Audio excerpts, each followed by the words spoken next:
everyone that you were more interested in the money. Now just shut up, will you? Instead of helping a poor, sick old man. All right, get out. There's a straight cut through the fields to Cherry Wold. Thanks.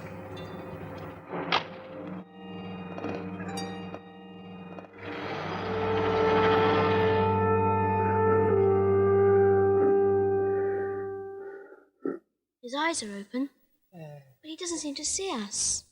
I think he's in a coma. He keeps muttering under his breath. Do you think he can hear us? John gets through all right. The old boy doesn't look too good. Supposing the doctor's out.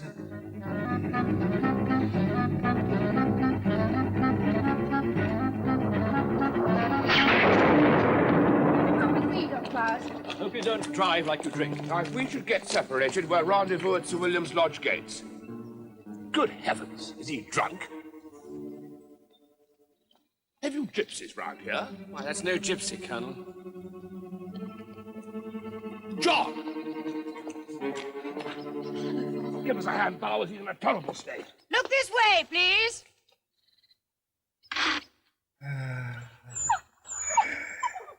Please don't die, old man.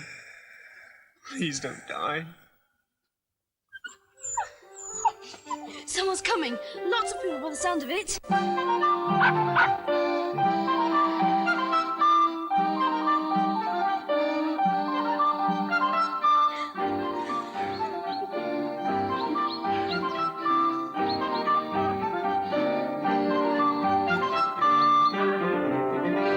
Where is he?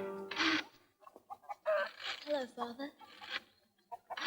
If you do that again, young woman, I'll smash your camera. Now, you young ruffian, what have you been up to, eh?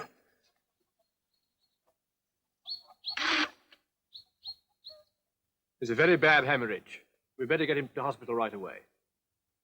Who put this tourniquet on? John and I, sir. Where did you learn your first aid? The scout, sir.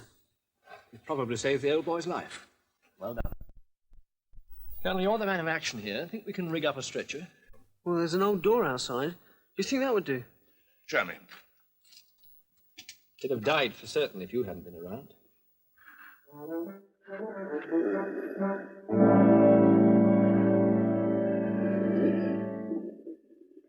All's well that ends well. Yes, well, it didn't end all that well for poor old Smoko, did it? And I don't think Sir William was any too pleased about the trespasses on his land. No prosecutions, I trust. No promotion, either, mate. And worn out 3 pairs of boots. It's taken years off my life, those lads. Oh, thank you for that, Vicar. At least I can feel my fingers again. They don't get up. You're very welcome to stay and share my supper with me, Miss Hurling. I have to get my story back to London. The London Planet. Thanks to your newspaper, I fear Cherry Walden will never be quite the same again. Not if I've got anything to do with it. Sounds almost like a threat. It's 1925, Vicar. Don't you think it's time that Cherry Walden joined the rest of us in the 20th century? I think those boys have done you all a favour. They didn't do me no favours. Well, I think that Miss Hensman's going to regard her nephews in a very different light after she's read Tuesday's edition. I think you're wrong about the boys, Miss Hurling. They've given us a taste of the past, not the future. And a good thing, too.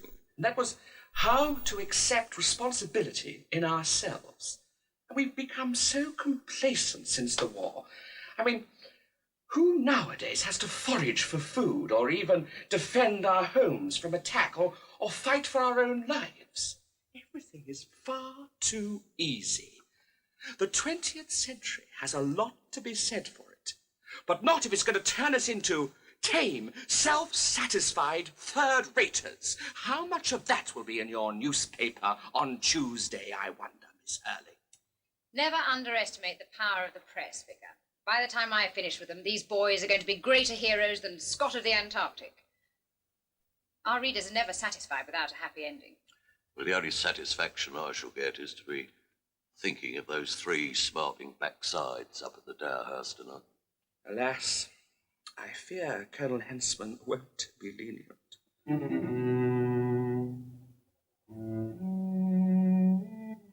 They should go back to school at once, George.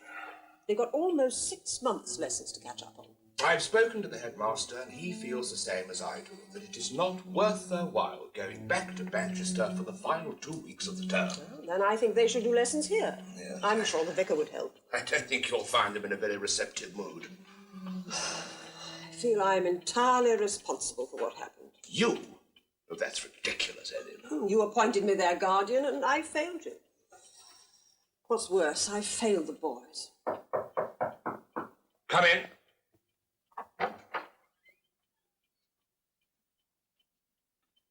Shut the door. Well, that certainly is an improvement. We'll see about your spectacles in the morning, John. And haircuts all round. Yes, Father. Father. Now, before you say anything, I have some news for you. About Smoko? Is he all right?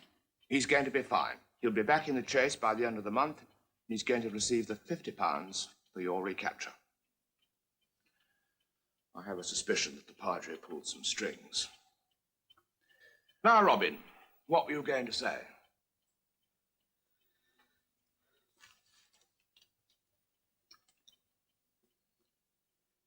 We're very sorry, Aunt Ellen, for all the trouble we've caused you.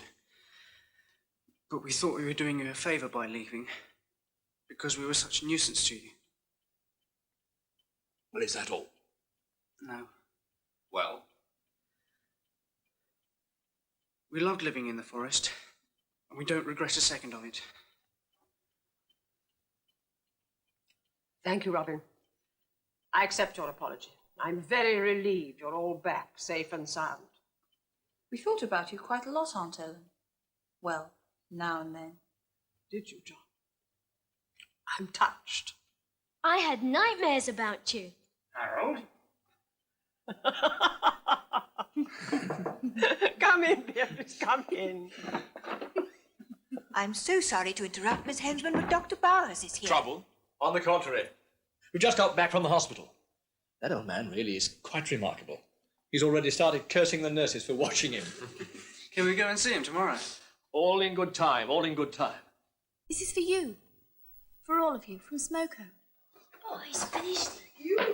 Did he carve that himself? He's done lots more. Does he sell them? And if he doesn't, he should. I've got some more news for you. His nose is coming off. What? We had a specialist in to look at him. He seemed to think it should be quite a simple matter to restore it to its normal size. It's for you. For me. Oh, look, Daddy, he's sweet. He's called Roundtree. He's Harold's, really. But we thought, well, he's a present from all of us. Because you made a mess of your birthday party. And because you tried to help us. He's beautiful. Thank you. You can let him out if you want. I'll show you.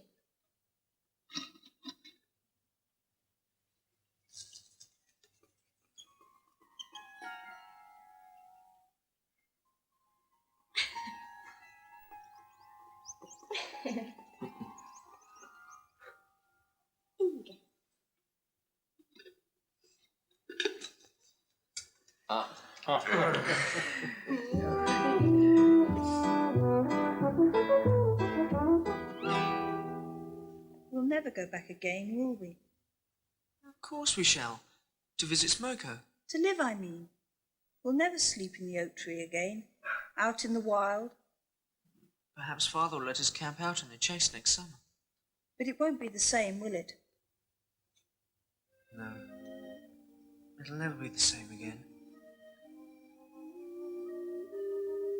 Hey, I think it's snowing.